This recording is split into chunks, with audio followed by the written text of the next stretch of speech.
Welcome to The Advocate, a program that thrashes out all the topical issues of the day. When you are in government, you don't see nothing wrong with whatever is happening. The moment you are out there, everything is wrong. You can't even see many women now, and when they're there, they're not even really making a mark, and then they have an NYSC problem and this and that. One of the reasons why we don't have more women in politics in Nigeria is for as long as political meetings continue to take place in the middle of the night. Exactly. Really? Disastrous for a president To even say to be he's unaware. unaware of the chief It's justice. a ploy. It could be a strategy. That strategy was very Backfired. terrible strategy. Because the buck stops at your table. Whether it's that we don't look after our cities, and quite frankly, Nigeria is becoming a very ugly place. When you are the only one feeding the people with this news, and there is nobody countering them, it becomes, the news. Welcome to The Advocate, where we roll up our sleeves and thrash out those topical issues. Emeka takes us on a ballet dance through a minefield as he draws a connection between poverty, our regulators, and policies. Uche may well be stirring up the hornet's nest as she calls into question the much ado about Aso Ebi. Saidu, our newest member of The Advocate, already has his mind on leaving a legacy. A case of make hay while the sun shines. Chuka, on the other hand, could well be saying if we don't value our own, we'll soon have no legacy to speak of. Which brings us back to me. I too will be taking a look at poverty and sounding an alarm. Mind the gap, right after the break. Some conditions are intrinsically criminal if we let a status quo go unchecked. I was stopped by a policeman recently, and rather than go through the protocol of, "May I see your particulars?" he cut to the chase. "Madam, good afternoon. It be like say you be Oyibo. See as we dey here, 4 of us. You fit do anything for us?" My heart went out to him. "Oga, I be regular citizen, oh. Maybe next time." I needed to reflect. Poverty is not just about the absence of money, but about being cut off from opportunities to empower oneself.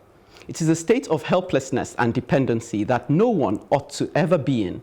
I'm not naive enough to believe that poverty will ever be fully eradicated. The poor you have always with you. However, for society to have a future, there must be systematized social mobility. Yes, you may have been born into a poor family, but there must be systems that enable you to study, work, and legally negotiate your way out of poverty, or we all have failed woefully. As at this year, the number of extremely poor Nigerians has risen to 91.6 million, according to the World Poverty Clock. This means that half of Nigeria's population now live in extreme poverty. Nigeria earned the title of the poverty capital of the world last June, when it was revealed that Nigeria had 87 million people living in poverty. Since then, an additional 4 million Nigerians have fallen under the poverty line. This equates to 6 Nigerians falling below the poverty line every minute. The situation has gone from dire to desperate, and the clock is still ticking. What can we do? What must we do? It is an open secret that our public education system has failed and continues to fail the masses. So as far as education is concerned, today the horse has bolted. So whilst pushing for a better public education system, the emergency point of remedy must be the MSMEs, micro, small, and medium-scale enterprises, and the targeted training and employment of the skilled workforce. As for the employed and insufficiently remunerated workforce, such as my friend Mr. Policeman, we must push for the implementation of the minimum wage and beyond as a matter of utmost necessity. It's good that we came out and stood against rape and assault in recent times. Let's go one further and stand for our brothers and sisters, the disempowered poor of Nigeria. Again, we have to look at poverty because Nigeria isn't it the poorest? Or is it the second? Capital. No, it's the poorest. It's the poorest now. Capital. Okay, right, okay. Anyway, Overtaken India. Yeah, I agree with you where you mentioned that social mobility, you need that in every society. You can't just be born into somewhere and not be given the opportunity to improve your situation, to grow. The reason many of our parents are where they are today is because they had that opportunity for social mobility. you know, I know from my background, my father wasn't born into wealth, so to speak, but because education was still considered, education was still good. Most of them were affiliated to London universities and what have you. And so a poor person, but with, you know, good brain on them, would be able to make something out of themselves. Scholarships as well, you know, were so substantial that I remember my dad saying he was able to pay school fees for his siblings from that same scholarship money, you know. So social mobility is so important. Education, like when you said the horse has bolted now, and then for me that's it. It's over. That's because without education, there's nothing. You can't. Where's the mobility going to come from? Well, if you're skilled and you are empowered through your I agree, but that education will also teach you other things. Like there's, you know, a lot of us need to even learn about business. You know how we're always talking about people in the music industry. A lot of the artists. The reason they don't do well is because they are not educated on the business side of the job. I guess when I talk about the horse has bolted, I'm looking at maybe an age group that has gone beyond, you know, that primary, secondary education, and yet they have something. The horse has bolted. Let's not mince words about education. We mustn't give up on that generation. But we need education. I think we can bring back the horse. Okay. We can bring it back. We need to bring it back. Yeah, it's bolted, Yes. but I feel that, you know, the horse is still within sight. Okay. Yeah. We can still do that. I think it goes back to this thing that, for me, I think that, and I'm probably going to talk about it a little bit more in my own advocacy, but I think what we need to do, focus on education. Education is extremely important.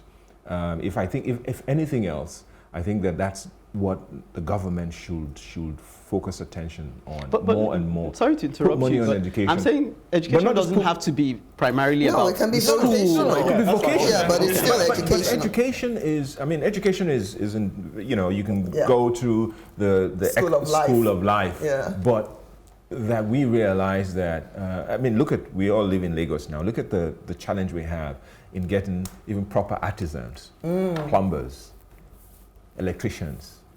You know, the things that our own parents, the generation of our parents used to take for granted, that someone has a guild city and guild certificate, technical colleges, and we don't have, and there's the sense of pride that was there. That, you know, those days, I remember when a technician would come home to do some work, it says city and guild qualified or certified. Yes. So all those things, I think it's that was well before my time. I was trying to remember. I was sitting there nodding my head, and I was like, It quite a bit to me when I was young. So we need. I just got back from Enugu a couple of days ago, and there's this place where opposite, if you know Enugu, opposite Polo Park in Enugu, just across the road was City and Guild College, technical college, but it's not there anymore. No.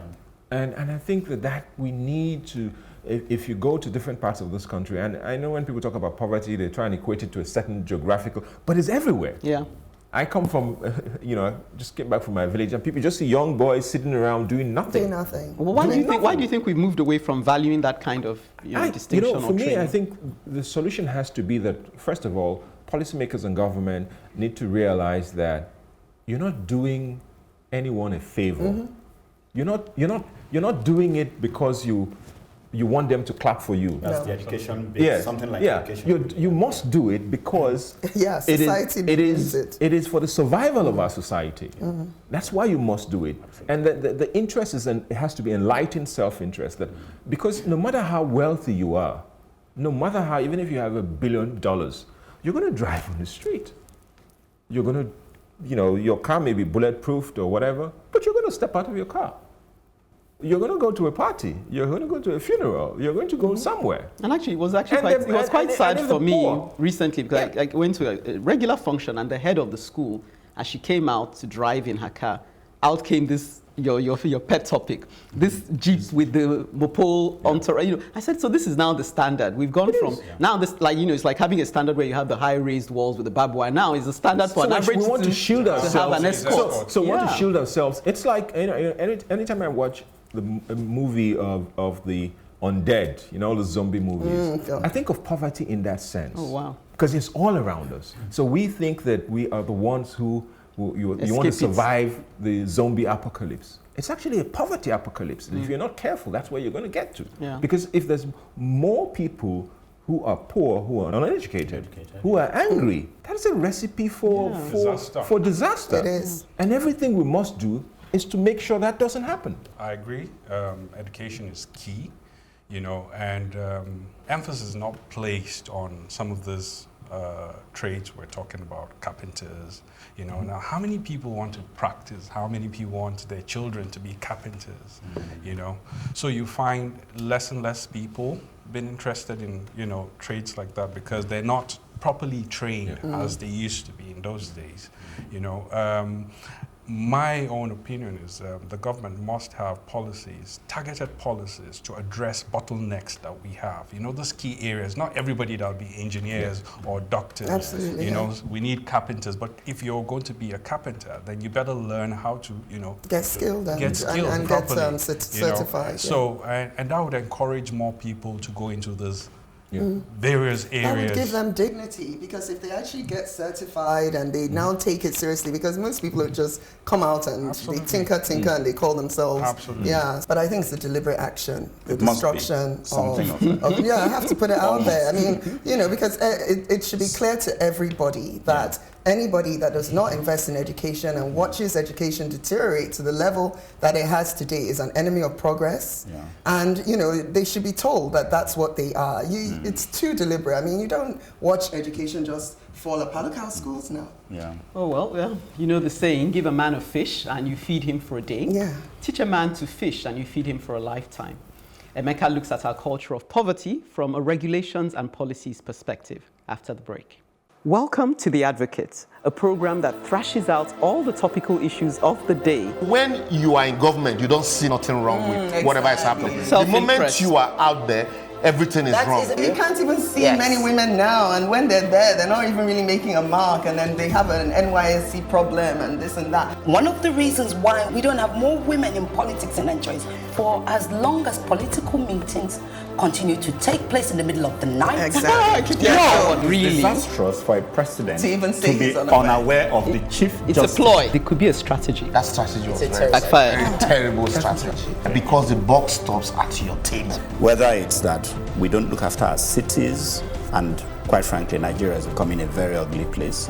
When you are the only one feeding the people with this news and there is nobody countering them, it becomes, the news. There's usually a root cause to every existing situation. Doing business in Nigeria at this time, it's very much like having a ballet in a minefield.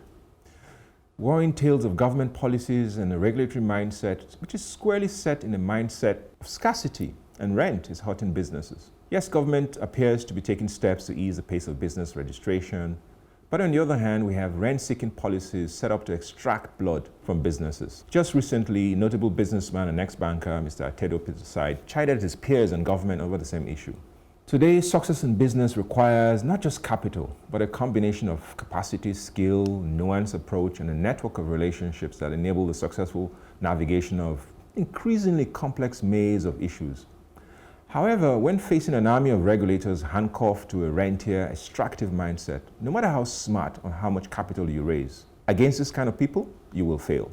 It scares me that we don't even seem to understand, not to talk about preparing Nigeria for a future without oil. We are fixated with a dangerous mindset of extraction. So we have become not just the poverty capital of the world, but we have now adopted a growing mindset amongst government and regulators that resents innovation and has become more predatory. In fact, you might walk away thinking Nigeria or Nigerians have become purveyors of poverty. We seem angry when businesses are making money and start thinking of how to curb them or place roadblocks.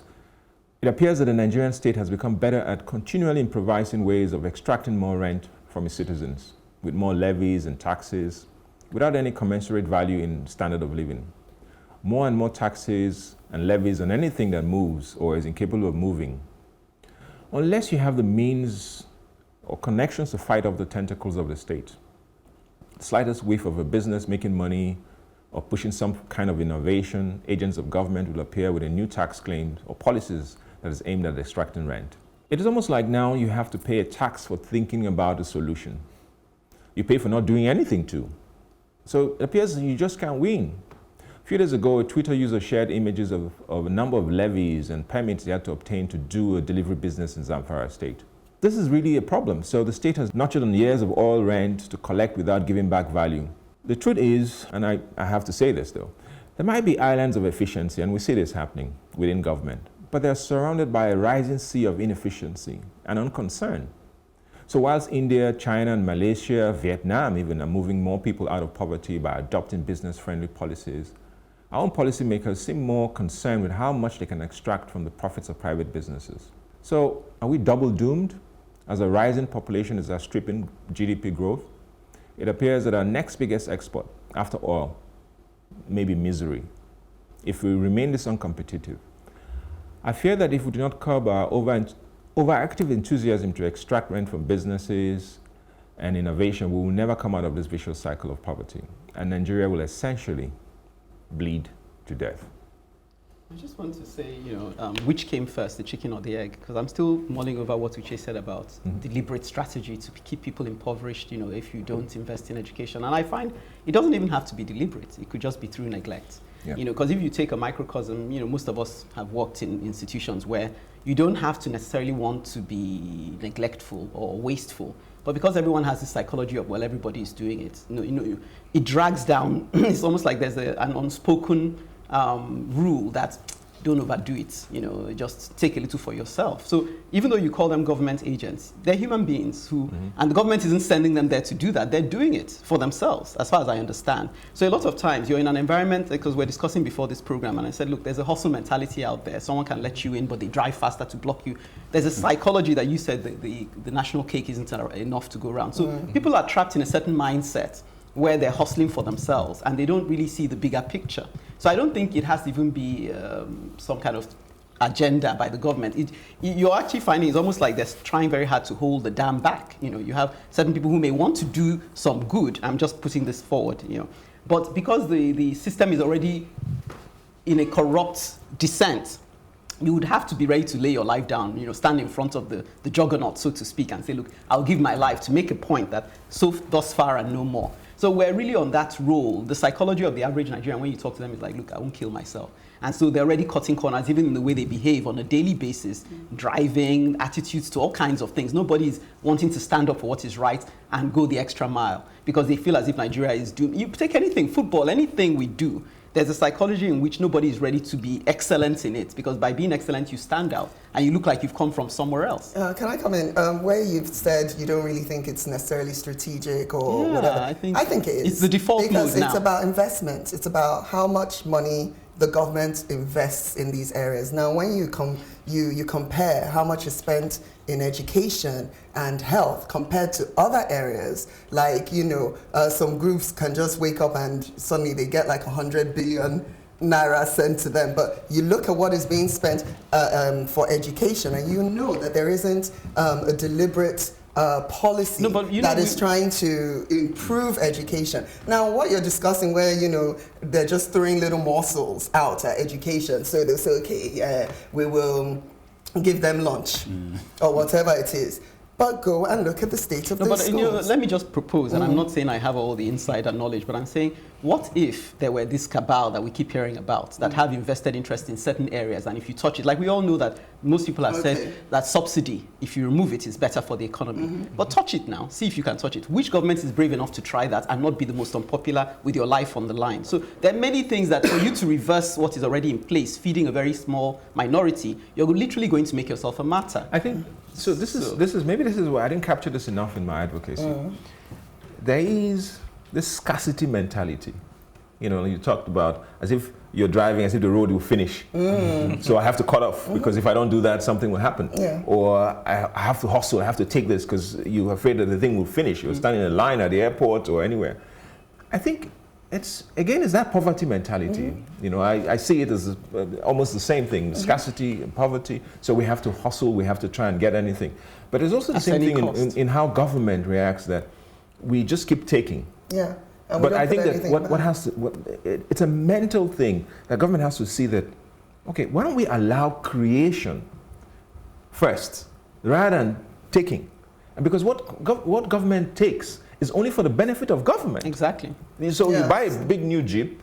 I worked in government for many years. I had the I'm one of them. You're selling out their secrets. Yeah, no, true. So when you don't have enough money to run the agency, so to speak, you increase the fees and levies so you can get more. Exactly. And do the foreign trips you need to do and do all those things. But I think that if we really have a government that says, look, my own approach though, I'm not trying to remove myself entirely. I'm part of the system to some extent.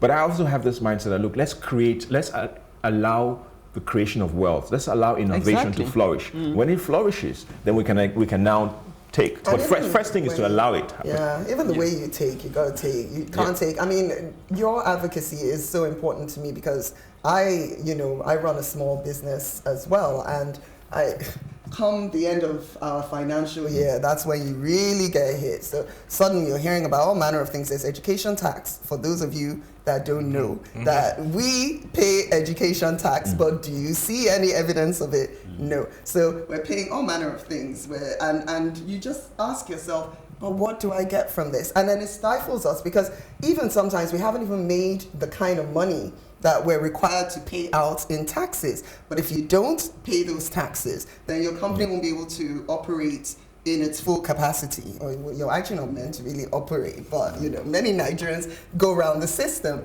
So I agree with you. Our environment isn't suited to encouraging small businesses to grow. So almost like as soon as they start, they suffocate them. Why is that? I mean, that's a question I really want answered. I think you have to also ask yourself why, as soon as we attained independence, I always say that the people who helped us attain independence, our founding fathers, were in a dash for, it's like a 100-meter race for as much money as you could get out of Nigeria, now that you're going to be in charge. So who started this thing that even before 1960, we felt that there wouldn't be enough, that there's going to be a scarcity. We didn't know whether it was going to come in 20 years or 90 years. So everybody has been operating on that scarcity thing. So we don't know. I think most Nigerians believe that, therefore, the country is doomed, and always felt it was, even when we were happy. I agree with all that you've highlighted here, but I have a little... Nigeria, one of the strongest assets we have, and we've not realized, is our human capital. And the minute we begin to empower our population, you understand, wouldn't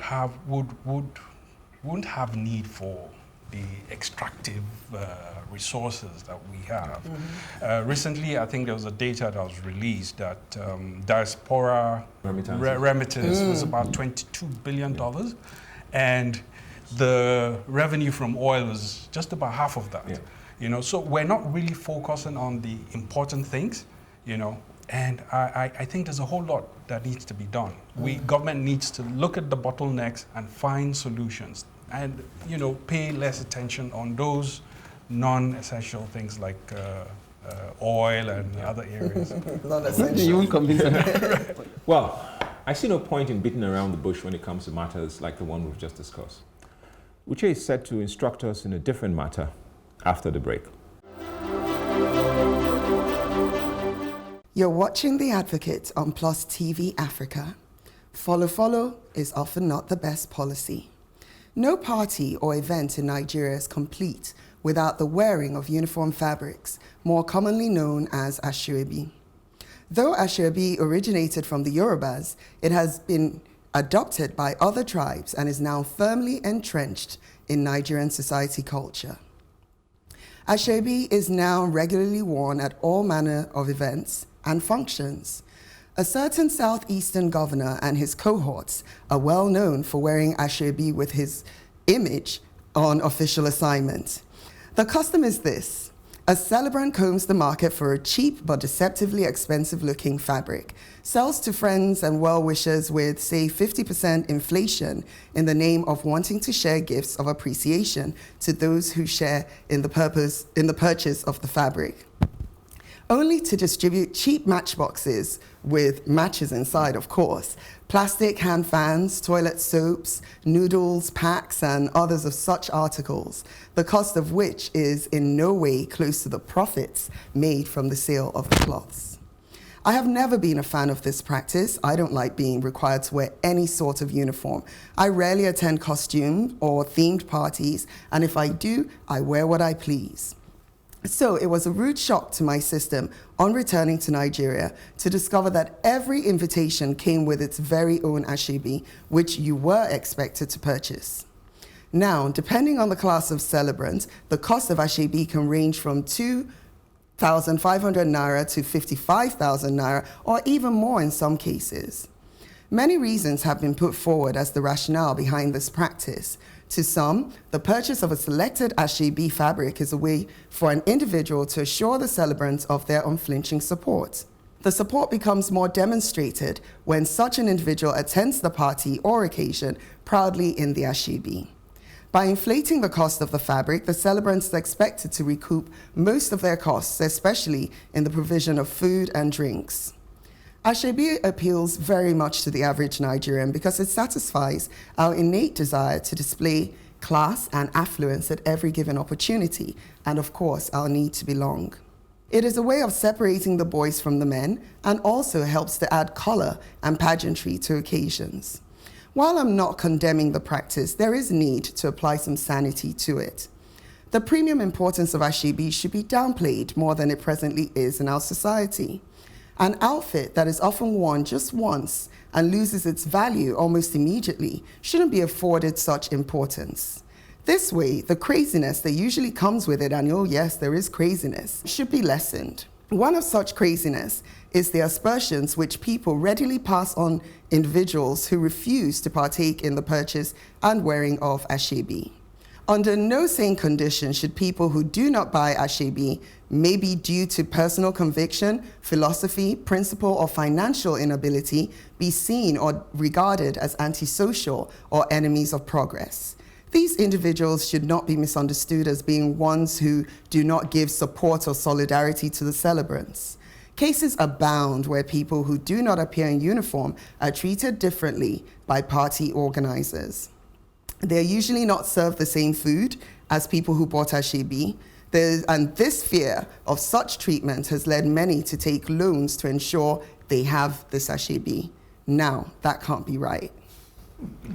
Should I get my own out there, or should I let you? I find the whole thing funny because I didn't know that I'm not into all that whatever. So I'm now beginning to see that I might be served lesser food. Yeah, you didn't even notice. So maybe I should try now and buy some but I don't like all those things. I can't have them in my own situation, and yes, I don't generally join in. I remember when I was still the age where I could be a groomsman, I think. Groomsman? Yeah, that's the word.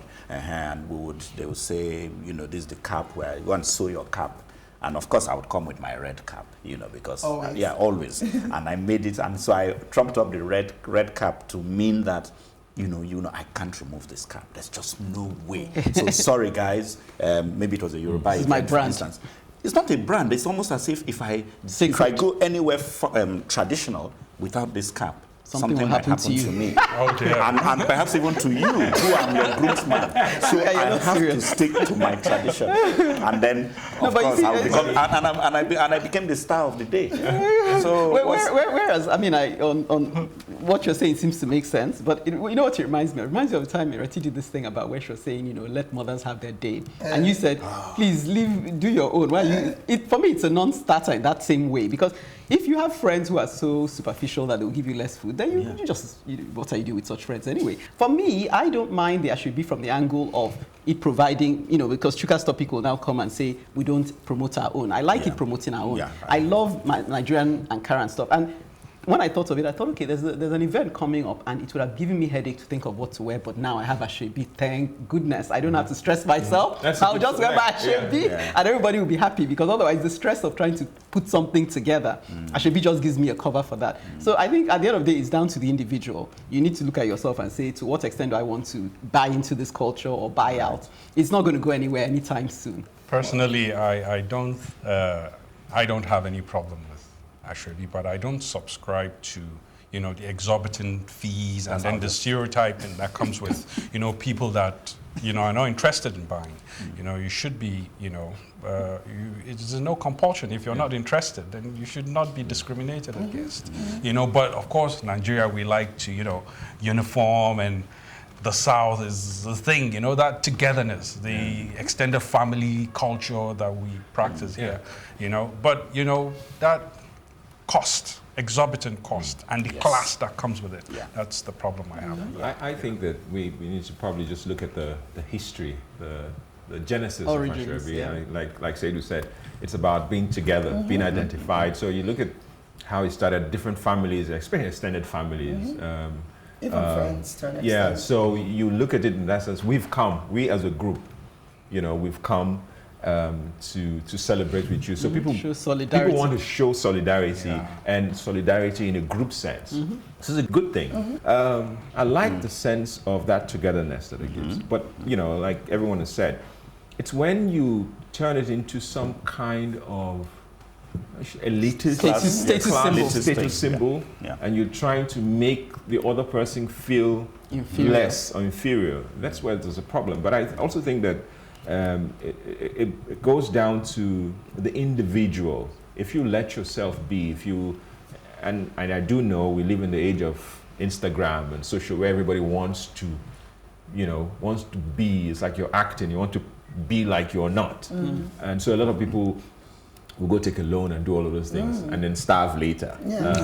But clearly, I think that just admonish people, if you're one of them that likes to borrow money and do this thing. You don't need to borrow. Don't do it. Yeah, no, totally. I mean, it was a sound of caution because, I've first of all, I've attended functions where I have not worn AsoEbi.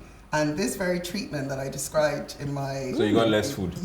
I went to a wedding. I knew the people that were getting married and everything, but I was just wearing my own cute little outfit. And, I was sitting down and, the guy I went with stopped a lady and was like, give her. The woman was like, no, I'm not giving her. She's not wearing AsoEbi. We don't, and he was arguing with her and she refused because that was her instruction. Even in my village, I went to a festival in my village, and you're supposed to wear a particular outfit. The women are supposed to wear a particular outfit. Of course, I wasn't wearing it, so I didn't get any plastic, I didn't get food, I didn't get anything. I had to go and buy my food. So that is the problem. And then when I heard about people actually taking out loans, that's when I was shocked. It's the same mentality of people who take out loans to have a wedding. Yes, I was going to say it's like that. Why are you going to do something like that? And you said it should be a non-starter. Yes, it should be, but that's why we say things like cut your coat according to your size. You have to tell people these things. You have to actually let them know that this wearing and buying of AsoEbi, it is not by force, but it's actually... I think it's actually by force. The one I don't like, actually, now you mention it. Society puts pressure on you. Yes, I was going to say, the one that I find difficult is, you have already bought the AsoEbi and you sent it to me. I really do not like that very much because not that let me get right. You give me the AsoEbi. Yes, that's what they often and with the invitation. Yes. And now I have to give it back, and then you tell me 15,000 one strip of cloth. One Aso case strip, and I'm like, why are you forcing this thing down my throat? You see, let me just tell you a small thing before it. For me, there was a coming of age to do it AsoEbi, which shocked me. I had no idea. I thought that AsoEbi was that the person who was the celebrant actually had this ton of cloth and shared to people he wanted. It was like free. And so it was free. And I'm not supposed, and if it was like that, Chuka, so I think it would be a lot better. So somebody sent it years ago. And then I started hearing somebody say, no, I need to pay for the AsoEbi. And I thought, didn't they give it to you? I said, no, you pay. You must know a lot of people. So, this was years and years ago. Now it's like done late teenage, Wow. Oh, wow. Okay, well, sometimes it helps to know why we do the things we do. That's all I'm saying. Time to get some insight from you. Ayo says, concerning our discussions on hate speech, how is mocking or ridiculing someone hate speech? It may show ignorance, bias, or even racism, but hate speech? We like to over-dramatize in Niger. Hate speech is calling for violence to a group or dehumanizing a group. We should be careful of becoming too PC about important issues like this. Calling someone Pocahontas is not hate speech. And then there's the discussion on whether it's okay for ladies to propose to men. Prayer Dolly Pera Sinclair, simply says, of course it's okay. Whereas Dan Akban Elias says, our African sisters will never agree to this. Well, rude shock to you, mate, they're already doing it. Hence the advocacy. On the issue of Ruga and whether there's a Fulanization agenda, David Ajayi says, why was it suspended indeed? Do they expect the Southwest or Eastern governors to accept their evil plans? Truly, there's an agenda. Do keep your comments coming in on our social media platforms on Facebook, Plus TV Africa, hashtag TheAdvocateNG, or on Twitter and Instagram at Plus TV Africa, hashtag TheAdvocateNG. And remember, to catch up with our previous broadcasts, go to plustvafrica.com/theadvocate. After the break, our freshest member, Saidu, is set to give us some words of wisdom on leaving a legacy. We'll be right back. Welcome to The Advocate, a program that thrashes out all the topical issues of the day. When you are in government, you don't see nothing wrong with whatever is happening. The moment you are out there, everything is wrong. You can't even see many women now, and when they're there, they're not even really making a mark, and then they have an NYSC problem and this and that. One of the reasons why we don't have more women in politics in Nigeria is for as long as political meetings continue to take place in the middle of the night. Exactly. It's disastrous for a president to even say to be he's unaware of the chief It's justice. a ploy. It could be a strategy. That strategy was very terrible strategy. Because the buck stops at your table. Whether it's that we don't look after our cities, and quite frankly, Nigeria is becoming a very ugly place.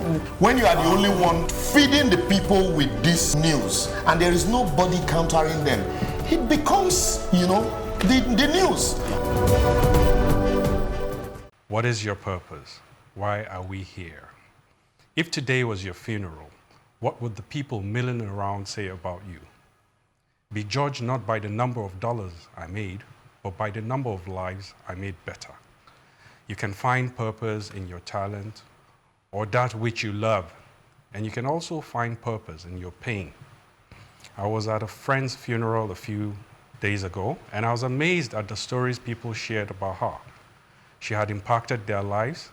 Her staff talked about how rather than lead, she raised leaders. Her family shared how she was ever present for everyone. The professional bodies she belonged to were not left out. They shared stories of her commitment and selflessness. She left a legacy of doing what she loved. Muniba Mazari, at the age of 21, was involved in a car accident that left her paraplegic. She was depressed and almost committed suicide, but in her pain, she found art. Through art, she was able to express her anguish, and by this caught the attention of art enthusiasts who promoted her works. She ended up as a motivational speaker who encouraged people around the world that despite your challenges, you can still achieve your dreams. A disabled girl from Pakistan, now inspiring women and physically challenged people to find their abilities in their disability. Leaving a legacy is not so much about the money you give out. It is having the sense of giving back, sharing knowledge or skill, or even words of encouragement and motivation, ensuring that whoever comes in contact with you goes back with something.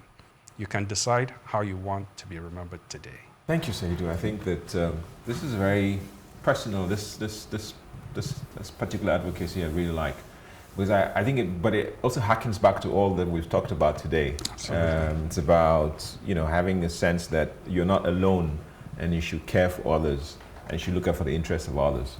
I for one find that it is something that I've kind of grown up, being very sensitive about, to the point where it became pretty much like an albatross, where you're always trying to be good, no matter the circumstances, but you're trying it in an environment where people want to always know that you're good, so they want to take advantage. And I had this very concerning, and I'll share this. So someone, where I worked in an office a few years ago, I overheard some people making a comment. I was in a bathroom, so I could hear people, someone who had done something wrong in my office, and someone saying, this is not Emeka, okay, Emeka. Once you just tell him, I'm sorry, he will just forgive you now. Just go there. I felt, extremely... Humiliated? Almost like, I felt You felt powerless. Betrayed. I felt betrayed, powerless. I felt that used. You didn't feel as respected. And maybe. like clockwork, this person walked into my office and said, I'm sorry, sir. So here I am now, trying, with that knowledge, trying to not agree, but it was taking me a lot of energy to be different, to be the person that I'm not. Exactly. So I just smiled at him. And I told him exactly what, and I said, no problem, you're forgiven. But I shared What you knew. what I overheard. Absolutely. And the person became very emotional. Because that was the only way I could draw something out, Correct. Yeah. was to do that. Because I find that, yes, I think that the number one thing though is that we, and it's not just about money, it's about being sensitive. You know, I talked earlier about that enlightened self-interest, because it's in your interest. It's the same thing about caring for the population, for the people. And if the people are doing well, you are allowed to do better. Exactly. But if the people are not doing well and you just want to extract for yourself, I think ultimately Everybody goes down. Everybody goes down. So I think that the issue of legacy is something that, I mean, I was, funny enough, I was just driving here this morning and I was just thinking about something like this. Yeah. I had a harrowing flight yesterday from Enugu. So It was you really said thinking of the afterlife. A few moments in that flight, I was thinking, you know, so if this goes down now, What how would happens? you like to be remembered? Yes. You know, and that, so this, on the drive here this morning, I actually thought about it, but I absolutely think that it is something that we need a lot more advocacy about leaving a legacy, and, you know, so that when you pass, that people, when they come to your wake, that they're happier rather than sad or angry. I want to identify with what you said. I feel a sort of kinship, because I understand that, because a lot of times that's the impression, you know, people have about me, that, oh, this person is a good person. And then at times you're wanting to be different because you don't want to be so taken for granted. But actually what I realize about this whole legacy thing, because I find when people say, oh, I want to leave a legacy, and sometimes people are too conscious of leaving a legacy, I feel it goes against the spirit of leaving a legacy. It's more about ego. Yeah, you're more about me. It's all about you now instead of the people you're impacting. So I like the example you gave of this lady, and people will remember her for raising leaders, not so preoccupied with being a leader herself, but with raising leaders. So I think leaving a legacy, when it's really coming into its own, is when you are just being true to your convictions. Because when I looked at it, a lot of times when people abuse, and I can see they're abusing or taking advantage of who I am expressing myself to be. I tried to reinvent myself because I hate that. But my husband said, just be yourself. Yeah, so if you're convinced about something, that's leaving a legacy, live it out. Don't worry what people say when you're there. You'll be dead, you know, because it's all about just being true to your convictions. To yourself, true to yourself. Yeah. I was just, go on. Yeah, I was just thinking the other day about in the 80s and maybe 90s, the attitude Nigerians had to helping out, I think, may have been problematic. This is even before Saidu's topic ever came to me. I look back, I thought of Abiola, and when he gave 10 million naira each to universities, about, I don't know how many there were, maybe 20 or 15. And then we'll move on, and Abiola would donate another 100 million somewhere, and he would just keep donating money. And I look back and I thought maybe we had missed road at that time. Even Abiola had missed road, even if his intentions were like what Saidu is saying. And it had gotten to a point where we were doing things almost automatically on autopilot, just giving this money. He never stopped, for instance, to really say, maybe I should stop giving 100 million everywhere. I'm going to deal with education. Okay, these universities, I give 10 million. I'm going to sit with each of them a week or so and find out what happened with my 10 million, because I want to give them 90 more each. And then he would have impacted education. But there was some, then, I don't know, we're just all excited. I remember I used to be very excited. This man has just 10 times 12. That's 120. You know, I wasn't sure whether I was really getting into the spirit of Abiola helping. All right, so there are just 2 points I really want to make regarding regarding leaving a legacy. I think it's just in the way we relate to one another. You know, a lot of people think it's all about leaving some huge company or leaving this or no, it's not actually. It's just in our relationships, our dealings with people. So if we understand that, then maybe it won't be such a big deal when you talk about leaving a legacy. It's really just the way we ought to live. Secondly, I also think that the values that we're promoting today against the values we were promoting yesteryear, that's why people are not concerned about leaving a legacy. It's more about, let me grab what I can. And many people also, another thing is the God factor. I don't think a lot of people believe in all this life after death and all of that anymore. No, truly. Because if they did, there might be some reverence, there might be some fear of how you live today will impact your eternity or whatever, but none of that is in place. So I think there's so many things fighting against this leaving of legacy. But if we break it down and understand that it's little relationships, the relationships that we have with people, that's really where our legacy is, then it might make life a lot easier. Well, I certainly learned a thing or two from that discussion. Chuka further interrogates our value system after the break.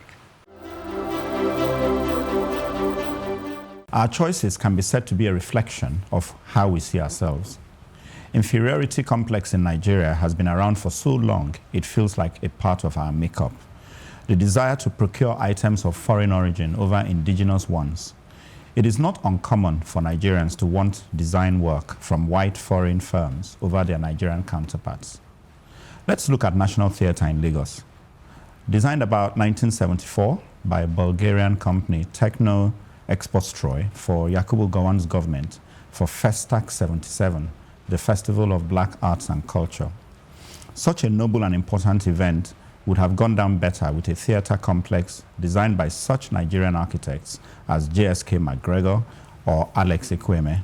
These were young architects of the time whose work was global standard and en route to producing an Afrocentric modernist design style. But here was the scandalous aspect. The theatre in Lagos was almost a copy of the Palace of Culture and Sports in Varna, Bulgaria. Here's a photo for you. Yes, you got it wrong. That's not Lagos, it's Varna. The architects played on the mentality of the rather young officer who headed Nigeria and even remarked that the building would recall the army officer's cap. Nice idea for symbolism. Around about 1996, a good friend of mine asked to introduce me to a possible client who is now one of Nigeria's 5 richest persons. He wanted a modernist home. As he consequently said to my friend, he'd rather have a foreign architect work for him, as he could not rely on a Nigerian architect whose works, like mine, could be flukes. His home, of not impressive design, was penned by an Italian architect. At that time, I had built little. In 2003, another of Nigeria's richest young men visited my client and asked who the architect for the building was.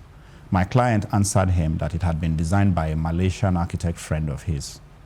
Today, that richest man has had an impressive modernist home designed for him by a South African firm with lots of work now in Lagos. And this is how it goes. Major tall office buildings designed abroad and only supervised by Nigerian firms. That in itself is a business sector, I have to admit. Goodluck Jonathan had an architect as vice president, yet nothing tangible could be said to have happened to boost the confidence of Nigerians in their architects or the architects in themselves. Here's the simple truth. Many can talk about capacity lacking in some of our local design firms, but design as separate from technical detail is possible within small firms. Many projects abroad are run this way. A small office teams up with a larger one to move the design forward to the technical detail level.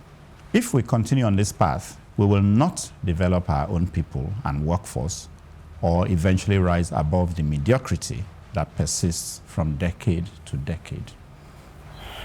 I think that this thing for this penchant for us as Nigerians, or indeed as most Africans who want something that is outside of Africa, is something that comes from a colonial past, which was, in my view, is systematically sort of, evangelized, yes, if I can use this religious expression, that we've come to associate our own design, way of thinking as being somehow inferior. I think more than anything else, our way of thinking to be inferior. It was systematically implanted in us over decades, even centuries. And we are only now beginning to even question. I think the biggest challenge for us, and that's why I think it's the role of the media media owners and media practitioners really need to understand it. When I mean media, not just news, but everybody print, television, movies, whatever. The number one thing we need to do is to reorientate our mindset.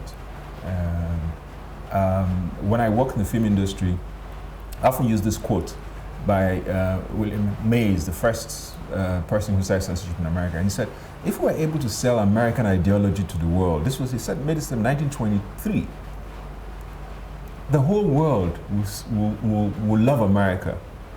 And so every time, there's no movie today you watch that you will not find at least 5 scenes with an American flag. Zero. Okay, let me... So that mentality, I think, goes... So architecture and design is a sub-part of it. Yeah. You know? Okay. Let me come in at this point, because I've seen it slightly different, because I always ask which came first, the chicken or the egg. And in this case, is it justified that we look down on our own? And sometimes it is, you know, because if you ask someone why we have Julius Berger here doing our roads, because a lot of times we're not showing accountability. I know, you know, my dad, who was in the railways then, he would say that we shouldn't have taken over as soon as we did, because we weren't trained to handle things, and that was part of the problem, that we took over without being trained. We were cutting corners too much, so we don't have that tradition. And you know, I know I'm sounding like I'm pro-colonialist, but I'm trying to say, if you're not ready, why are you trying to? But if you look at it on the other side of the fence, when it comes to things like Aso Ebi, our own, even if it's Ashoke or imported, but our music, our Nollywood industry. So if you give us a cause to get behind you, we will get behind you. But from the other perspective, I think if you then promote our own, we are good at follow. If today it becomes trendy to design your house, because our fashion industry is doing well, it's cool to wear it to Embassy or whoever is the latest designer. So if you now make it fashionable to have a Chuka Honor designed house, make no mistake, all the top guys will want a Chuka Honor, because we like to be in with the crowd. And so I don't think we're against our own if you can give us cause to get behind our own. But if there's no substance behind it, you can't get behind something that is lacking. You know, if we're cutting corners and we're not doing things. So which one is it now? The chicken? That's what I'm trying to say. I'm saying that there is a justification for it in most cases. We're not producing. But what I'm saying is that there's a mentality that instructs and is responsible for our below par production. So even if it's Julius Berger or the colonial people who build the railways and build the rail infrastructure, we see it. We've become to see it as something foreign, and they are the only ones who can do rail. So no, what I'm saying is that we didn't learn enough before we took over the helm. So we're producing we were talking about this earlier, that our apprentices are too in a hurry to jump the queue. They don't stay and walk through the process. So if you're not like the guy who fixes my car, he has some knowledge, but he doesn't have enough, but he will claim he has. And each time he does my car, there's always one problem there. Because he's not properly trained. So I think it's still not enough excuse.